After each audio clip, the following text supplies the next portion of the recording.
The first update we have today is that Gia Giudice, Jenn Fessler from Real Housewives of New Jersey, and Bachelor alum Daisy Kent have officially launched a new podcast. It's called Dirty Rush. So in this deep dive, we'll be talking about this this new venture, kind of unpacking what this, well, surprising collaboration means, both for reality TV and, the whole conversation around Greek life. Yeah, what's really insightful here when you look at the initial buzz is how Dirty Rush isn't just like another celebrity podcast popping up. It seems like a pretty strategic move, actually, leveraging that reality TV audience, their hunger for authenticity, for that insider look, and applying it to something like sorority life, which can often seem a bit, well, closed off. The whole idea is unlocking secrets, scandals, stories, Aurora look, perhaps. And it's definitely not just a side project. This is a big collaboration.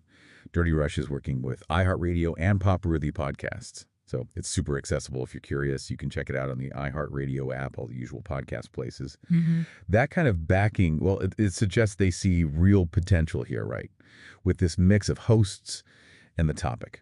Now, in their first episode, Gia and Jenn, they really open up, share their own experiences, why they went Greek. It certainly sets the scene for the kind of insider angle they're aiming for. Right. And that's such a crucial starting point because, that whole theme resonates so differently. It really depends on your generation, your background, even just your college experience. Our research kind of illuminates how varied those motivations and perceptions of Greek life can be. For some, it evokes tradition, networking. For others, maybe it brings up questions about exclusivity or, how things are changing socially. The podcast's success might kind of hinge on navigating all that. Yeah, and given the hosts are pretty high profile, and Greek life itself is often, let's say, controversial, it's really no surprise the online reactions have been, well, all over the map. Which is pretty common when reality stars branch out like this. Absolutely. And you can see a definite thread of skepticism. One comment we saw basically said there were like 1,000 other people more qualified for a podcast on Sorority Rush.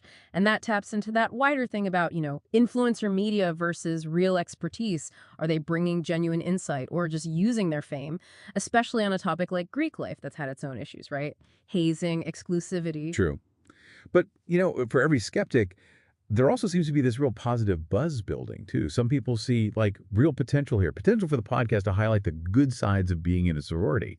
One person on Instagram hoped it could show the positives, especially in an era where sorority life is being looked down upon in many areas. So there's clearly a desire for maybe more balanced take, or at least a different narrative. Exactly. And that really connects to the bigger picture around Greek life and its image. The show aims to blend gossip, insights, maybe some controversy, which could be a smart way to keep listeners hooked, tapping into both the good and the critical discussions. It sort of illustrates how celebrity influence can shape how we talk about these social structures. Okay, next update we have about Andy Cohen's pretty blunt response to tennis legend Martina Navratilova's remarks on surrogacy. She posted a statement, which she later deleted, on social media saying, "Surrogacy is just wrong. Sometimes you can't have it all." This, as you can imagine, sparked quite a bit of backlash and, frankly, confusion. Cohen, as most people know, is a father to 2 children born via surrogate, so fans were definitely waiting to hear his take. Cohen had apparently discussed it offline and on Watch What Happens Live with Martina's wife, Julia Lemigova. Julia said the comments were taken out of context. But then Cohen himself, on his SiriusXM show, he read the original post aloud and very pointedly called it ill-informed and dumb. Pretty direct. Yeah, no mincing words there. And here's a crucial development in this ongoing story. Cohen confirmed Martina won't be at the Miami reunion, so he won't be asking her about it there. Nope. But he made it clear the topic isn't just going away. He noted it will come up because Lisa Hochstein, remember, had major complications with her last pregnancy and possibly needed to use a surrogate herself. Right. So he finds Martina's take harmful, and he emphasized that the broader conversation around surrogacy and reproductive rights is far from over. It sets the stage for some potentially tense moments, even without Martina there. Next update we have about a surprise return to Watch What Happens Live that had everyone buzzing. Carol Radziwill reuniting with Andy Cohen after years of a, reported feud. Her return feels like a strategic blend, Yeah. Promoting her current work while also engaging that enduring fan base. Yeah. Exactly. Carol, she's 61 now, appeared on the August 4th episode. Not just to catch up, but to promote her upcoming CNN documentary, American Prince. JFK Jr. It's a 3-part series, airs August 9th, about her cousin, John Kennedy, and George Magazine. She shared that she really wanted a chance to say something nice about John and Carolyn Bessette. Yep. Which sounds like a deeply personal project for her. Absolutely. And beyond the documentary, she clarified which of her former RHONY co-stars she's actually still in touch with, which gives us a little peek into the longevity, or lack thereof, of these reality TV friendships. She named Dorinda Medley, said they share a really good friendship, sees her occasionally.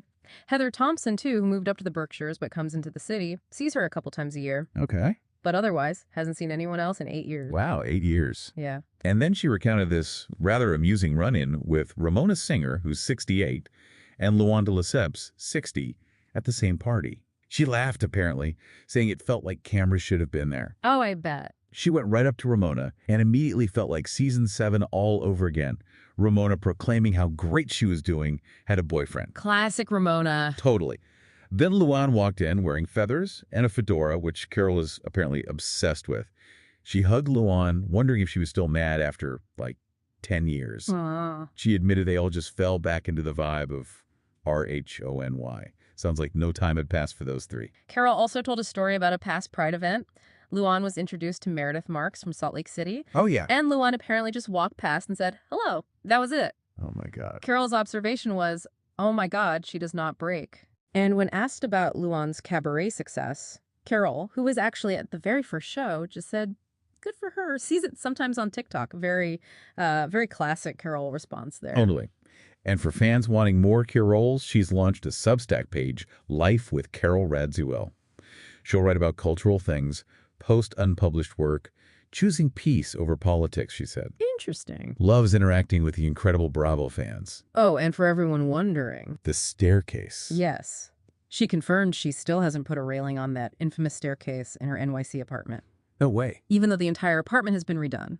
French architecture, molding, but no railing. Some things never change. That's amazing. Next update we have about new beginnings, as Dolores Catania from the Real Housewives of New Jersey is dipping her toes into a brand new franchise. Dolores revealed this on SiriusXM's The Nikki and Bree Show.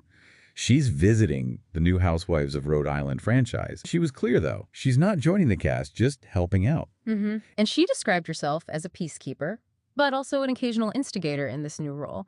She admitted it's so great to tell the other girls to fight because I don't know them as well. Huh. She also shared they just started filming, so no premiere date yet.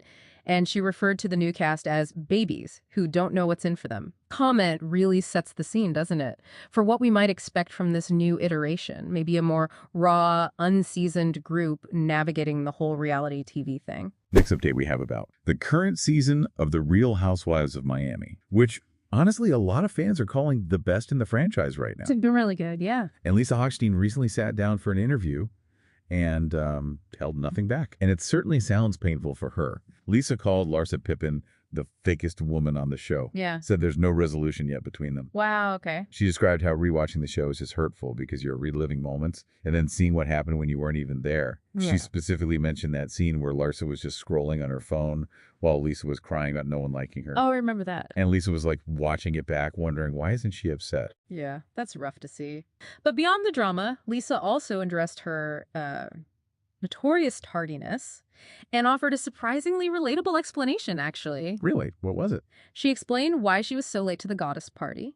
It was a wardrobe malfunction. With the only goddess dress she had, her boobs kept popping out. Oh, no. Yeah.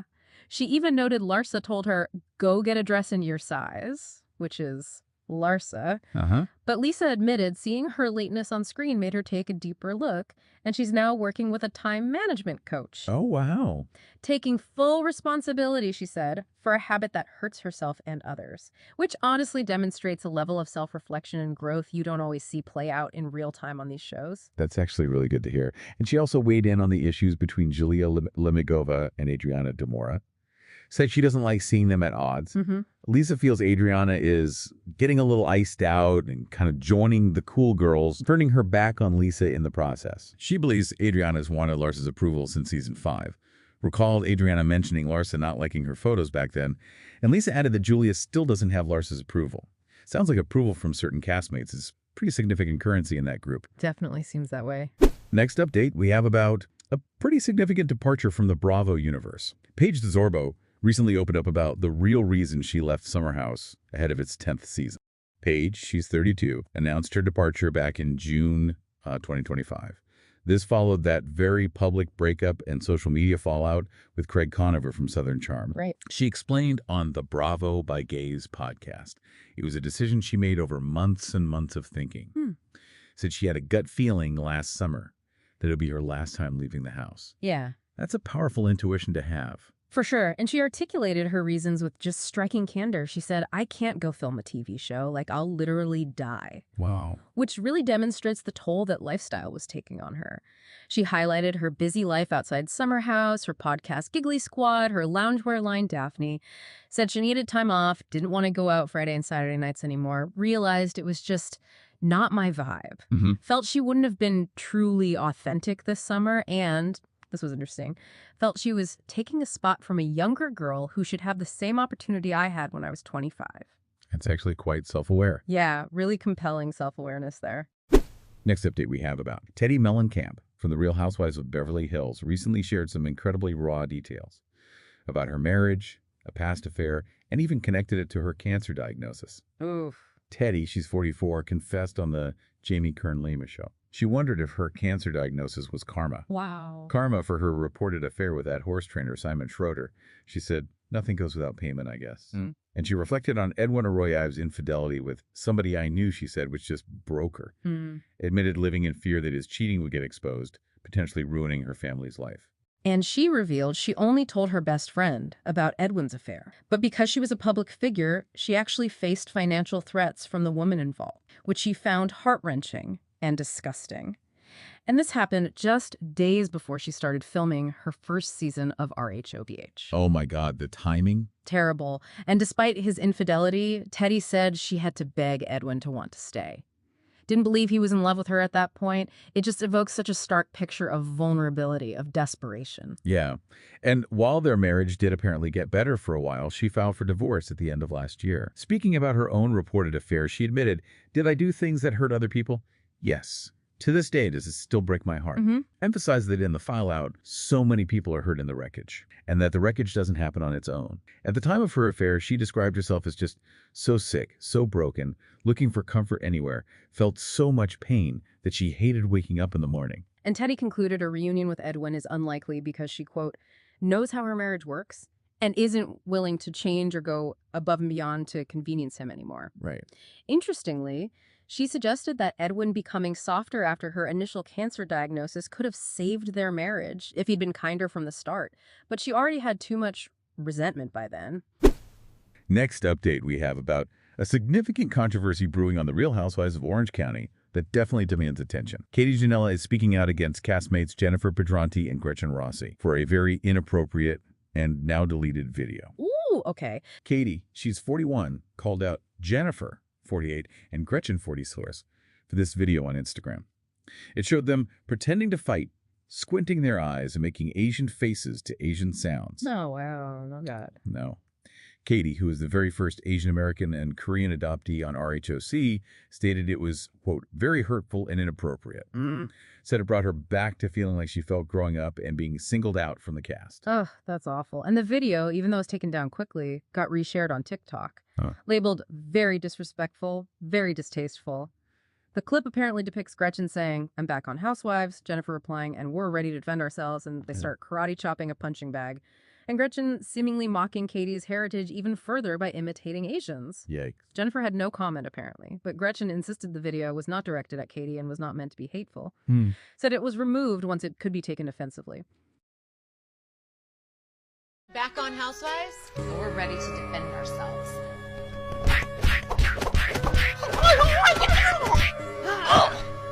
Yeah!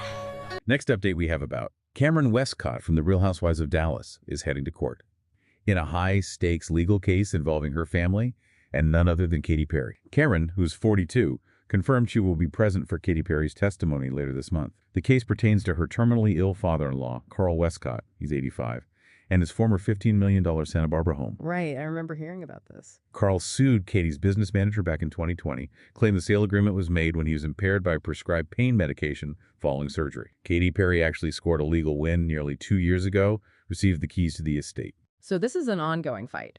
And Kameron's statement really sets the scene for the family's resolve here. She said, We want to face Katy Perry in court after all our family has been through. We'll continue to fight for Carl. Not everyone who can carry a tune deserves an applause. Ooh, that's quite a statement. She'll be questioned by Carl's legal team about supposedly renting the property to actor Chris Pratt. Oh, interesting wrinkle. And whether she lived there with her now estranged husband, Orlando Bloom. She'll also face questions about her claims of millions in damages to the home after she bought it, but before she moved in. Okay, lots of angles here. Definitely. Carl's team will call his son, Court Westcott, he's 46, to testify about the home's condition before and after Carl moved into inpatient care for Alzheimer's and dementia. They tried to call Orlando Bloom, but that was denied by a court order. Said Carl's team hadn't identified specific facts for his testimony. And Katy's team suggested that request was suspicious. Sounds like there are many, many layers to this legal dispute. For sure. Next update we have about Gertie Abrera from the Real Housewives of Miami is not holding back, slamming designer Isaac Mizrahi and calling out Julia Lemigova's fake apology after a pretty dramatic incident. Right. Gertie, she's 47, was disgusted with Isaac Mizrahi, 63. This was after he applauded Julia Lemigova, 53, for throwing water in Gertie's face on Watch What Happens Live. He said he was so glad she did it. Oh, wow. That's not helpful. No, Gertie felt degraded and humiliated, called his comment totally unacceptable. And she noted that Julia just grinned beside him while he said it. Yikes. That's a strong reaction from Gertie, but understandable. Totally. And then Gertie turned to Julia's apology itself, stated she was flabbergasted that Julia only apologized for the water-throwing assault and not the lies. Ah, so the apology felt incomplete to her. Exactly. She believes Julia has not learned a single thing, is not really apologetic, and is only doing it because of the backlash. Mm-hmm. Gertie believes a true apology would involve Julia saying something like, "This is not right, and I'm sorry, and I don't need you to hype me up on this." And here's where things get really intense. Gertie revealed that Julia is apparently a third physical offender. Wait, third, what does that mean? She shared an unaired incident from the Bahamas where Julia apparently tried to pour an entire ice bucket on Marisol Patton. Others had to step in and prevent it. And she mentioned another unaired physical situation. Didn't give details on that one. Wow, okay, so there's history there. Definitely seems like it. Gertie is absolutely looking forward to bringing all of this up at the reunion, warned that Julia's sweet voice is going to only take you so far. Ooh, okay. That reunion sounds like it's going to be explosive. Next update we have about Vanderpump Rules, where Shanna Shea offered some very direct opinions on Vanderpump Villa and her former castmate, Stassi Schroeder. Ah, okay. Shanna, she's 40, unequivocally agreed that Vanderpump Villa was a flop. Admitted she hasn't watched much of it herself. Pretty blunt assessment. Yeah. And she also seemed to throw a little shade at Stassi Schroeder's recent appearance on Vanderpump Villa Season 2. Suggested Stassi only did it as part of a development deal with Hulu to land her own docuseries, Stassi says. Ooh, okay. Connecting the dots there. Shanna pointed out the irony, stating that Stassi had previously said she would never come back to Vanderpump Rules because she didn't want to have a conversation with Lisa Vanderpump. Right, I remember her saying that. Only to then go to Italy for Vanderpump Villa just a few months later. Huh. Good point. But Shanna also clarified, saying if it was the path to get her own show, then I would have done it too, so good for her. Okay, so a little shade, but also some understanding. And beyond the Bravo commentary, Shanna shared some personal updates too, in her new book, My Good Side. Oh, she has a book out. Yeah. She named her biggest celebrity tippers from her waitressing days. Tyler Perry, Drake, and Rob Dyrdek. Okay. Who was the best? Tyler Perry topped the list, but she said Drake was the best. Good to know. She also revealed her dream of appearing on Dancing with the Stars is long gone now. Called it a 20s and 30s Shanna's dream. Her focus now is the book and getting back into acting. She did a guest role on Lopez vs. Lopez last year, so good for her for evolving her career goals. Yeah, absolutely. Finally, the explosive part 2 of the Valley reunion, where things get incredibly candid, pretty dark actually, with major admissions from Jax Taylor, Michelle Lally, and some fresh accusations against Danny Bucco. Let's start with Jax Taylor. Brittany confirmed Jax as being performative in his accountability, which isn't a huge surprise, maybe not. Jax, for his part, admitted to a love of cocaine and manipulative ways, stated he's been sober for 156 days as of the reunion filming. Wants Brittany to hold him accountable with random drug testing. Okay, that's a step. He confessed he was always doing coke, even during Vanderpump Rules filming, and Brittany corroborated this. Said he'd leave her at dinner every 10 minutes for blow. Wow. That's a raw confession and confirmation. Yeah. It certainly demonstrates a long-term struggle, and the profound impact addiction must have had on their relationship.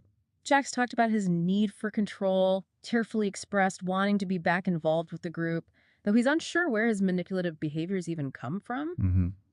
Brittany, clearly sick of him blaming her, shared her biggest fear was finding him dead in a bathroom someday, and she still worries his accountability is performative. That's heavy. Yeah, and he wasn't ready to answer if he's still in love with Brittany. She felt he didn't fight for her at all during the separation. It just paints a picture of a deeply fractured relationship. Brittany also spoke very bravely about their son Cruz's autism diagnosis. Shared she went through that whole process alone. Chose to go public to educate about early intervention and advocate for others, which is an incredibly courageous step with such a personal story. Definitely commendable. Okay, moving to Michelle Lally. Jesse Lally accused her of cheating during their marriage, which Michelle ultimately admitted to. Oh, she did. Yeah, but she felt Jesse tried to shame her and scoffed at him, claiming he was faithful. Noted that as soon as she asked for a divorce, he started sleeping with a married woman. Oh, messy. Very. Michelle denied that a gay friend sent Jesse money, clarified he's their friend, attended their wedding, though Jesse did express regret for giving life to that awful hooker rumor about Michelle. Ugh. Michelle denied having an emotional relationship with Aaron, and it's clear she and Jesse remain happily uncoupled, as they put it.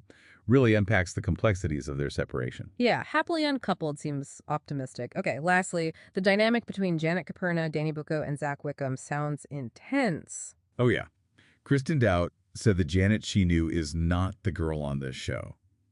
A sentiment apparently shared by others, except Jason. Zach addressed his blackout night at Jax's bar. Admitted he allegedly said something horrible about Janet miscarrying, has apologized multiple times. Janet, however, continues to drag it out, according to him. There's clearly this competition between Janet and Zach for Brittany's friendship. Janet even deleted Brittany's birthday post when she found out Brittany was friends with Zach again. Wow, that's petty. But it brings to life those rivalries and long memories that play out, right? Often fueled by past slights, lingering resentments that just seem to persist. Totally. And Jax had told Danny he was going to come after him this season. Felt Danny and I were kind of protected last season. Oh, setting the stage. Danny admitted hiding vodka in the pantry because Jax was pushing this drinking narrative about him. Okay. That Jasmine Halloween incident, where Danny apologized for not taking her relationship seriously, kept getting rehashed. Janet brought it up again. Let it go. And then, in a shocking moment, Janet calmly dropped a new allegation. Said Danny has been inappropriate again, making multiple women uncomfortable as recently as the Super Bowl. Whoa, wait, what? That's huge. Yeah, and it was apparently news to Danny right there on the couch. Oh my God. It suggests the drama for this group is absolutely far from over, like not even close. Not even close. Wow. Okay, so from candid confessions about personal struggles, professional strategies, to the explosive dynamics that, let's be honest, keep reality TV so compelling.